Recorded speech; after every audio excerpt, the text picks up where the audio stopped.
everyone, I wanted to show y'all how I make my taper candles, and this is what they look like when they're all finished.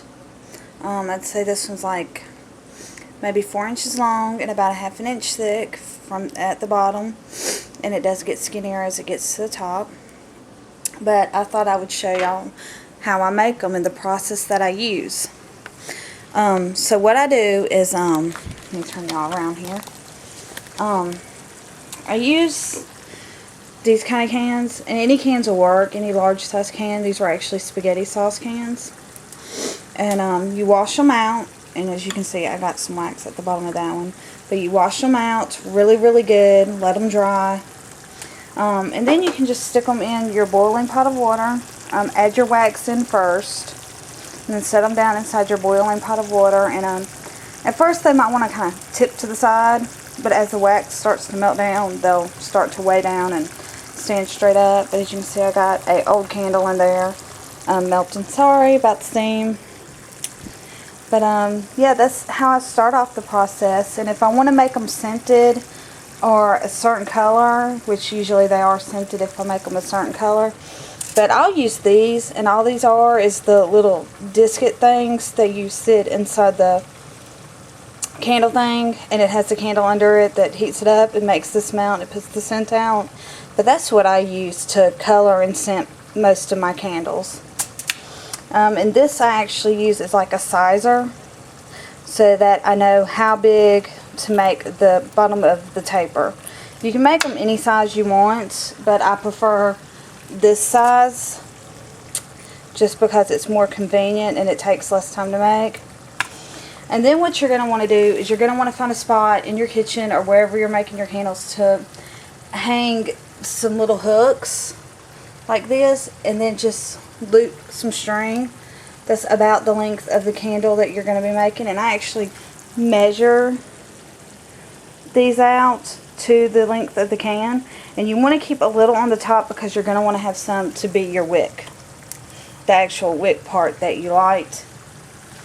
But yeah, that's the first process, and I'll get back to y'all whenever I get into the second one. Okay, so once you got your wax inside your can, and you got it up to about the top, or up to all the way to the top,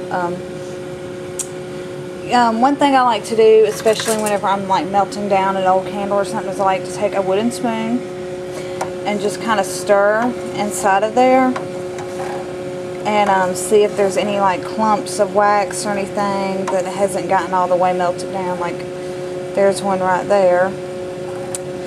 And I'll just keep stirring it and stirring it and stirring it, and let it help get melted down by the hot wax around it. And what you do is you take your string or your wick, and you dip it in there, and you want to get it saturated all the way. And then you hang it back up,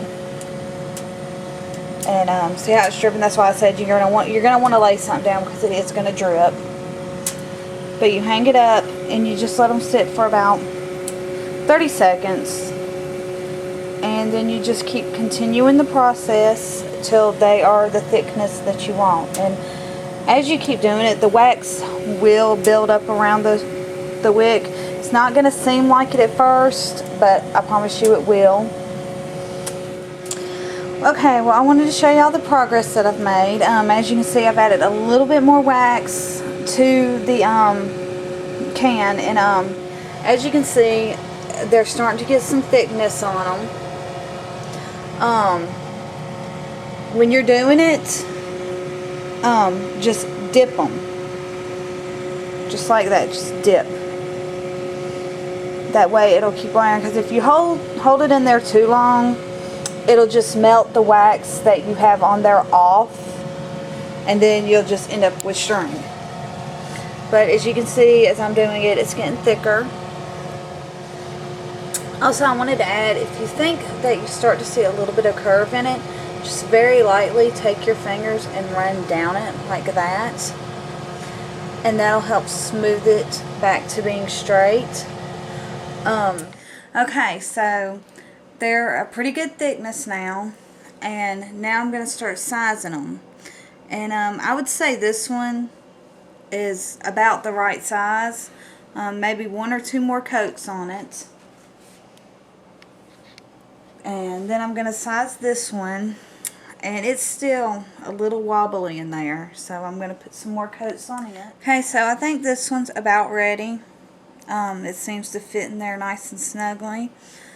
So what I'm going to do now is I'm going to take it over here and lay it down on my wax paper just so that it can dry up really well. And if you think it's curved a little bit, just take the candle and just gently rub down it just to kind of straighten it up. And they do tend to come out a little bit lumpy. They're not like the kind of candles that you buy at the store where they're made in a mold. So these are going to look a little bit lumpy. But you just rub down on like that to give them that nice straight line. And like I said, you'll want to every now and then roll them over just so that they don't get flat on one side. Just lay it down so it can dry up. And that's pretty much how you make taper candles. I would say just pick your wax, whatever color you want. Make sure you have some kind of wax paper to lay them down on to dry. Make sure you have scissors, string, a pot that you're not going to cook in for water. Some kind of soup can, a tall soup can or spaghetti sauce can, or some just kind of tall can that you've washed out really good and let sit and dry. And then some kind of little candle holder that you can use to size them to whatever size you prefer. Since this is the size that I prefer, that's why I use this one. Okay, so I'm having to talk a little bit loud because Josh is over in the corner doing something. And there's Blackie. Hey, Blackie. And I wanted to show y'all the candles now that they're done. Of course, I cut the top off where I tied it. And they actually did turn a little bit deeper pink color than what they were starting to be. But I just wanted to show y'all what they look like when they're done. And Blackie's giving love to the camera. Give love to the camera, Blackie. Yeah, give love to everybody. And also, I wanted to show y'all, if you don't use all your wax up, I mean, you don't have to sit there and use up all your wax. So if you don't, just leave it in the can and let it harden. And then the next time when you're ready to use it, you can just set it down inside your pot of boiling water. And it'll start to soften up and melt down again. But I just wanted to also show y'all that. Hope y'all enjoyed this little how to make taper candles video. And see y'all later. Bye.